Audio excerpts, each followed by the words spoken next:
فعن الحسن رحمه الله تعالى مرسلا قال بلغني أن رسول الله صلى الله عليه وسلم قال لعن الله الناظر والمنظور إليه رواه البيهقي في شعب الإيمان۔ حضرت حسن بصری رحمۃ اللہ علیہ سے روایت ہے کہ مجھے یہ بات پہنچی ہے کہ رسول اللہ صلی اللہ علیہ وآلہ وسلم نے ارشاد فرمایا کہ خدا کی لعنت ہے دیکھنے والے پر اور اس پر جس کو دیکھا جائے، یعنی جو شخص اپنی نگاہ کو حرام جگہ استعمال کرے، کسی نامحرم کو دیکھے یا کسی کے سطر کو دیکھے تو یہ نگاہ کا حرام استعمال ہے، ایسے شخص پر اللہ کی لعنت ہے۔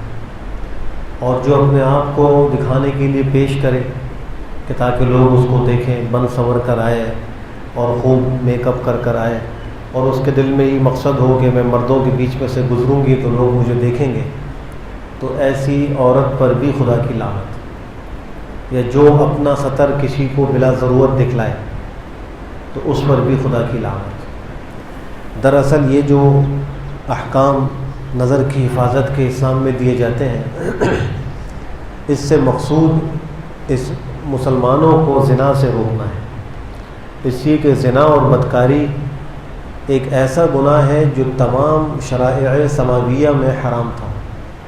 یہودیوں کا بھی زنا حرام تھا، عیسائیوں کا بھی حرام تھا، اور اسلام میں بھی حرام۔ اور یہ وہ بدترین گناہ ہے کہ جو جاہلیت میں بھی ناجائز اور برا کام سمجھا جاتا تھا، باوجود کہ عرب لوگ جاہلیت میں طرح طرح کی برائیوں میں مبتلا تھے۔ قتل و غارت گری عام تھی، غیرت کے نام پر قتل عام تھا، بچیوں کو زندہ زمین میں درگور کرنا عام تھا، سود کا لینا دینا عام تھا، شراب کا پینا عام تھا، لیکن زنا سے وہ بھی اپنے آپ کو بچانے کی کوشش کرتے تھے۔ تو یہ ایسا خطرناک گناہ ہے، چونکہ اسلام ایک عالمگیر مذہب ہے اور اس کے بعد کسی اور مذہب نے آنا نہیں، اس لیے اسلام نے اس زنا سے بچنے کے لیے بڑے زبردست قسم کے احکام دیے ہیں۔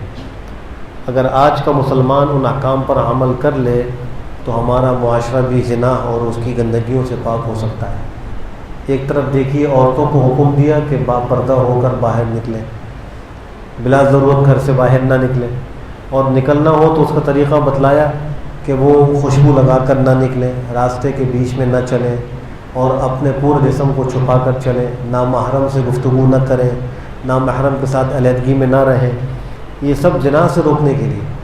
دوسری جانب مردوں کو حکم دیا کہ اپنی نگاہوں کو نیچی رکھو، اپنی نگاہوں کی حفاظت کرو، نگاہ کو حرام جگہ استعمال نہ کرو۔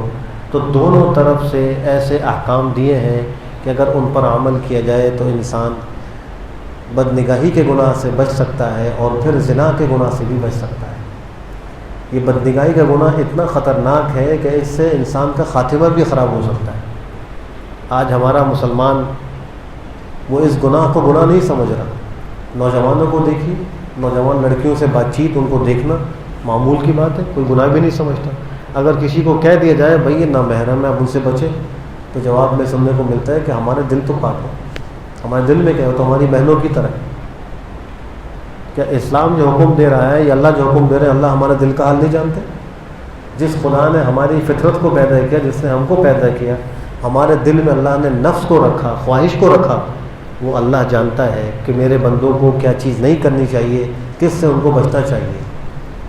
تو ہم چاہے جتنے بھی ہم کو شیطان اور نفس یہ یعنی توجیحات و تعویلات پیش کر دیں کہ ہمارا تو یعنی مقصد برائی کا نہیں ہے، اس لیے ہم دیکھ رہے ہیں، تو یہ کوئی شرعی توجیہ نہیں ہے۔ اس بنا پر ہرگز اجازت نہیں ہوگی کہ کسی نامحرم کو دیکھا جائے۔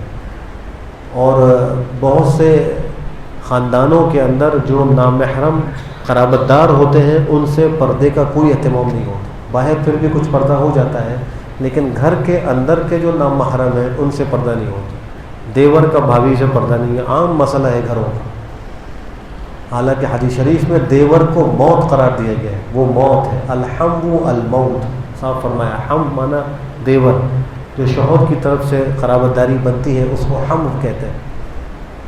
بعض رشتے جو شوہر کی طرف سے بنتے ہیں وہ عورت کے لیے محرم بنتے ہیں، مثلا شوہر کا باپ، نکاح کے بعد شوہر کا باپ اس لڑکی کے لیے، بہو کے لیے محرم ہے۔ اس طریقے سے اگر شوہر کی اور اولاد موجود ہے تو نکاح کے بعد اس منقوحہ کی بھی وہ اولاد شمار ہوگی، وہ اس کے محرم بن جائیں گے۔ لیکن کچھ رشتہ داریاں مرد کی ایسی ہیں کہ جو نکاح کے بعد بھی عورت کے لیے محرم نہیں بنتی، ان میں شوہر کا بھائی داخل ہے، اس کے بھتیجے داخل ہیں، اس کے چچا زاد ماموزاد سب داخل ہیں۔ یہ سب خالو، پھپھا، چچا، یہ سارے وہ ہیں کہ جو عورت کے لیے محرم نہیں بنتے، لیکن ہمارے گھروں میں ان سے پردے کا کوئی اہتمام نہیں۔ ہم یہ سارے گناہ کریں اور اس کے بعد کہیں کہ ہمیں سکون مل جائے، ہمیں راحت مل جائے، ہمیں ترقی مل جائے، تو یہ کیسے ہو سکتا ہے؟ حدیث شریف میں آتا ہے کہ جو آدمی کسی نامحرم کو دیکھے، اس کے دل میں خواہش پیدا ہو اس کو دیکھنے، اور پھر پہلی نگاہ ڈالتے ہی اس کو خوف خدا آ جائے اور وہ اپنی نگاہ کو نیچی کر لے، نگاہ کو بچا لے، تو اپنے دل میں ایمان کی مٹھاس پائے گا۔ اس گناہ سے بچنے میں جو اس کو مجاہدہ ہوگا تو وہ دل میں مٹھاس اور ایک حلاوت پائے گا۔ اور شراح حدیث نے لکھا ہے کہ جب یہ حلاوت ایمانی دل میں داخل ہو جائے تو اس سے خارج نہیں ہوتی، نکلتی نہیں ہے۔ اس میں حسن خاتمہ کی بشارت ہے۔ کسی کے دل میں عبادت کی مٹھاس آ جائے، کبھی اس سے باہر نہیں نکلتی، مطلب یہ کہ مرتے دم تک وہ اللہ کا فرمانبردار بندہ بنا رہے گا اور اس کا خاتمہ بھی اچھا اور ٹھیک اور ایمان پر ہوگا۔ تو نگاہ کی حفاظت نہ کرنے پر خاتمہ خراب ہونے کا اندیشہ ہے، اور نگاہ بچانے پر فرمایا کہ حلاوت ایمانی نصیب ہوگی، اور جب وہ کسی کے دل میں داخل ہو جائے تو وہ اس سے خارج نہیں ہوگی، تو اس میں بشارت ہے اس کے لیے حسن خاتمہ کی۔ ایک دفعہ حضرت علی کرم اللہ تعالیٰ وجہ صاحب نے فرمایا کہ اے علی، تم پہلی نگاہ کے بعد دوسری نگاہ مت ڈالنا، تمہیں پہلی تک کی تو اجازت ہے اور دوسرے کی اجازت نہیں۔ بہت سے لوگ اس سے غلط مطلب سمجھتے ہیں کہ پہلی بار دیکھنا تو جائز ہے، اچھی طرح دیکھ لیں۔ حالانکہ پہلی بار دیکھنے کا مطلب ہے بلا قصد، بغیر ارادے کے نگاہ پڑ گئی۔ مثال کے طور پہ ہمیں معلوم ہے ہم مسجد سے نکل رہے ہیں، باہر کوئی خاتون نہیں ہوگی، ہم نے نگاہ اٹھائی، اتفاقاً وہاں کوئی خاتون تھی، یہ ہے پہلی نگاہ۔ نہ قصد تھا، نہ وہ عورت کے آنے کا مقام تھا، لیکن بلا قصد نگاہ اٹھائی اور وہاں کوئی خاتون موجود تھی، بے پردہ نگاہ پڑ گئی، فوراً آپ نے نگاہ نیچی کر لی، تو پہلی نگاہ معاف ہے، یہ مطلب ہے اس میں۔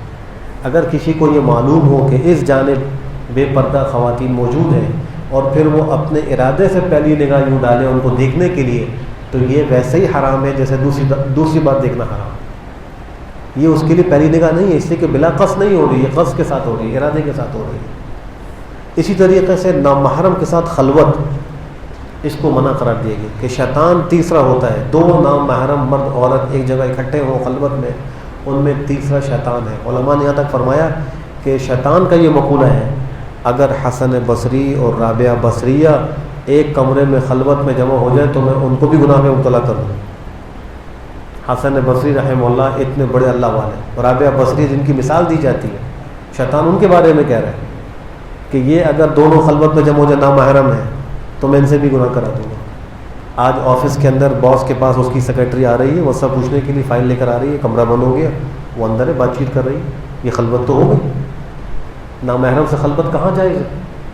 تو اسلام کے احکام پر عمل نہ کرنے کی وجہ سے ہماری گھر کی زندگی بھی برباد ہو رہی ہے۔ جس مرد کو نامحرم خواتین دیکھنے کی عادت ہو، اس کو اپنی بیوی کبھی اچھی نہیں لگی، جتنی بھی بند سنور کر کے آ جائے اس کو اپنی بیوی اچھی نہیں لگی، جس کے نتیجے میں گھر کا ماحول خراب ہو۔